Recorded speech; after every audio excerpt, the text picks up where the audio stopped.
आज तो हमने टॉपिक पढ़ना है डेट इज़ आईलेट्स हमें स्टार्ट करना है इंशाल्लाह, ठीक है। तो इसमें ये देखें कि ये इंपॉर्टेंट टॉपिक्स हैं, यहाँ पे हाईलाइट किए हुए हैं, आपने भी हाईलाइट इसी तरह कर लेने हैं, ठीक है। उसके बाद बताया हुआ है कि 1 MCQ आना है, इसमें से 2 MCQs आने हैं और ऑस्पी के लिए भी ये इंपॉर्टेंट चैप्टर है, ठीक है। उसके बाद ये हम चलते हैं जो MCQs के लिए हमारे पास क्या इंपॉर्टेंट है। तो MCQs के लिए आपने इसकी एनाटमी पे फोकस करना है और ये जो 3 टॉपिक्स और लिखे हुए हैं इनके ऊपर फोकस करना है, ठीक है। इनको जस्ट रीड कर लेना, इनको रट्टा मारने की जरूरत नहीं है। सबसे पहले हम पढ़ते हैं कि what is the structure of eyelet.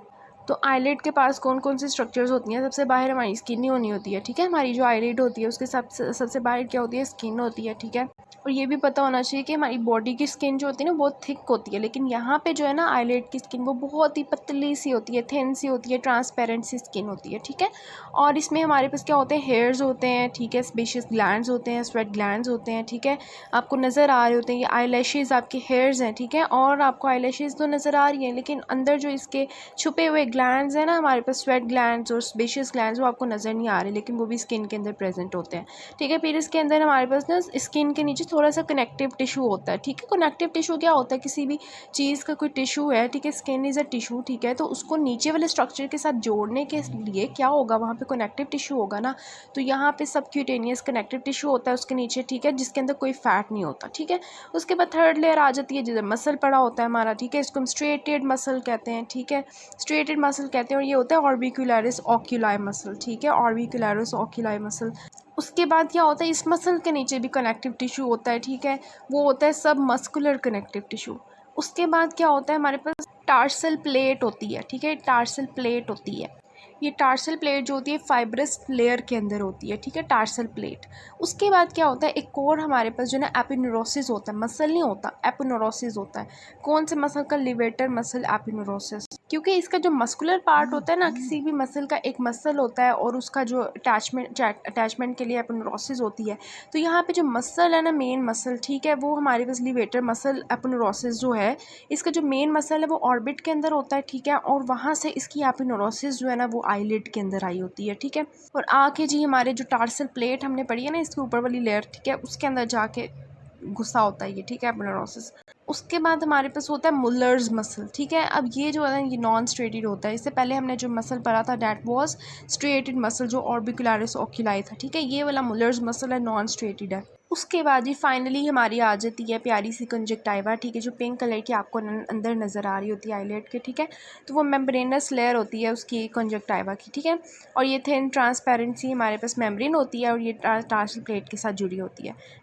अब आगे इन्होंने बताया जो लिड मार्जिन होती है ना, जहाँ पे लिड जो है वो आगे ख़त्म होती है, वहाँ पे मैंने आपको बताया आई लैशेस प्रेजेंट होती हैं जो हमें नज़र आ रही होती हैं। इसके अलावा जो हमें नज़र नहीं आ रहे होते वो ग्लैंड्स होते हैं। ग्लैंड्स हमारे पास सेबेशियस होते हैं, स्वेट ग्लैंड्स होते हैं, ठीक है। जो सेबेशियस होते हैं उनको हम कहते हैं जीज ग्लैंड्स, ठीक है। और जो हमारे पास स्वेट ग्लैंड्स होते हैं उनको हम मॉल ग्लैंड कहते हैं।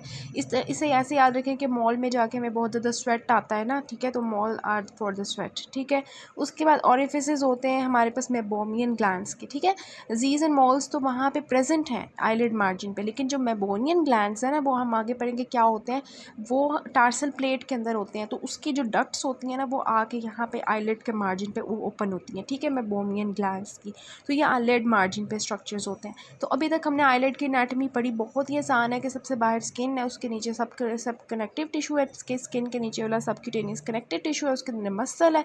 मसल कौन सा है, ऑर्बिकुलरिस ओक्यूलाई है। ऑर्बिकुलरिस ओक्यूलाई मसल के नीचे हमारे पास क्या है, सब मस्कुलर कनेक्टिव टिश्यू है।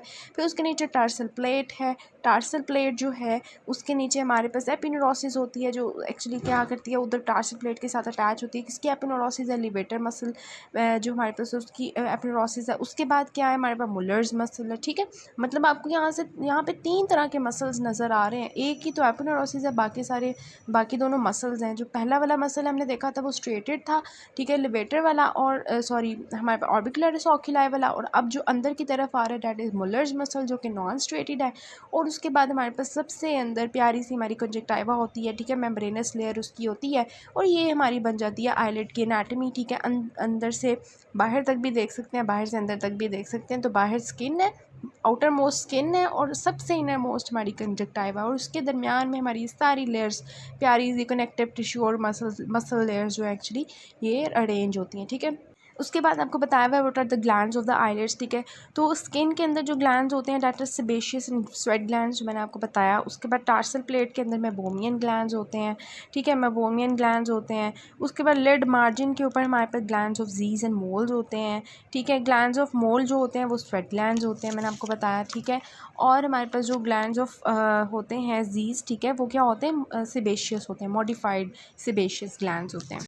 अब इसका ब्लड सप्लाई क्या होता है, ये जो हमारी लिड होती है, ठीक है, आईलिड होती है, इसका सप्लाई ऑफ ब्लड क्या है, इसको medial and palpebral branches of ophthalmic and lacrimal artery supply करती हैं, ठीक है। इसको याद करने का आसान तरीका ये है कि ऑब्वियसली आई है ना, तो आई ऑफ्थैल्मिक है, ठीक है, ऑफ्थैल्मिक आर्टरी, ठीक है। और आपको पता है आई के ऊपर लैक्राइमल सिस्टम होता है, तो वहाँ पर जो लैक्राइमल आर्टरी होती है वो भी सप्लाई कर देती है, ठीक है। तो ये उसकी जो है ना ब्लड सप्लाई है ऑफ्थैल्मिक एंड लैक्राइमल आर्टरी। उसके बाद लिम्फेटिक ड्रेनेज है, तो लिम्फेटिक ड्रेनेज आपने ऐसे याद रखना है, आई हमारी कान के पास है ना, तो वहाँ पे प्री ऑरिकुलर हमारे पास लिम्फ नोड्स होंगे, और नीचे हमारा मैंडिबल होता है तो सब मैंडिबुलर लिम्फ नोड्स होंगे, ठीक है।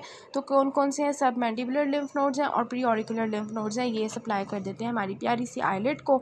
उसके बाद नर्व सप्लाई आ जाता है। नर्व सप्लाई किसी भी जगह का क्या होता है, एक सेंसरी होता है और एक मोटर होता है। सेंसरी क्या होता है, वहाँ से सेंसेशंस लेके जाता है, और मोटर क्या होता है, जो उस मसल्स को वहाँ पे सप्लाई करता है, ठीक है, एक्शंस के लिए। तो यहाँ पे जो मोटर सप्लाई होता है वो हमारे पास मसल्स को ही जाएगा ना, ठीक है। तो मसल्स यहाँ पे जो हमारे लिवेटर मसल था, ठीक है, उसको मोटर नर्व जाती है। जो लिवेटर यहाँ पे एक्चुअली एपिन्यूरोसिस थी आईलिड की, लेकिन वो एज अ होल मसल है ना, तो उस मसल को सप्लाई करती है ऑक्यूलोमोटर नर्व। और ऑर्बिकुलरिस ऑक्यूलाई हमने मसल पढ़ा था ना, ठीक है, उसको फेशियल नर्व सप्लाई करती है। और जो हमारे पास मुलर्स मसल है उसको सिंपैथेटिक नर्व सप्लाई मिलता है, ठीक है। तो आप इसको ऐसे याद रख सकते हैं कि हमने बाहर से अंदर की तरफ जब लेयर्स देखी थी, तो सबसे बाहर कौन सा था, ऑर्बिकुलरिस ऑक्यूलाई, उसके अंदर कौन सा था, लिवेटर वाला, उसके अंदर कौन सा था, मुलर्स, ठीक है। तो हमने इस तरह से सप्लाई याद करनी है, अंदर से बाहर, बाहर से अंदर की तरफ, इन तीनों मसल्स को अरेंज करके फॉस याद कर लेना, FOS, ठीक है। F for facial, O for oculomotor और S फॉर हमारे पास क्या होगा, सिंपैथेटिक सप्लाई। तो इस तरह से आपका ये सीक्वेंस में याद हो जाएगा, ठीक है।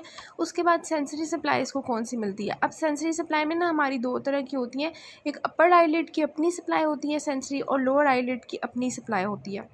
अब यहाँ पे जो सेंसरी सप्लाई होती है ना, वो ट्राइजेमिनल नर्व जो होती है ना, वो कहती है मैं यहाँ पे सेंसरी सप्लाई दूंगी ऑफ्थैल्मिक और मैक्सिलरी डिवीजन के थ्रू, ठीक है, मैक्सिलरी एंड ऑफ्थैल्मिक डिवीजन के थ्रू अपर आईलिड को मिल जाती हैं कुछ सप्लाईज। अब इन दोनों में ना आपने देखना है कि दोनों में कॉमन चीज़ क्या है, इंफ्राट्रॉक्लियर दोनों को सप्लाई कर रही है, लैक्राइमल नर्व दोनों को सप्लाई कर रही है, ठीक है। लेकिन जो अपर आईलिड है उसको सुप्रा ऑर्बिटल नर्व सप्लाई कर रही है, और जो लोअर आईलिड है उसको इंफ्रा ऑर्बिटल नर्व सप्लाई कर रही है, ठीक है, ये डिफरेंस है।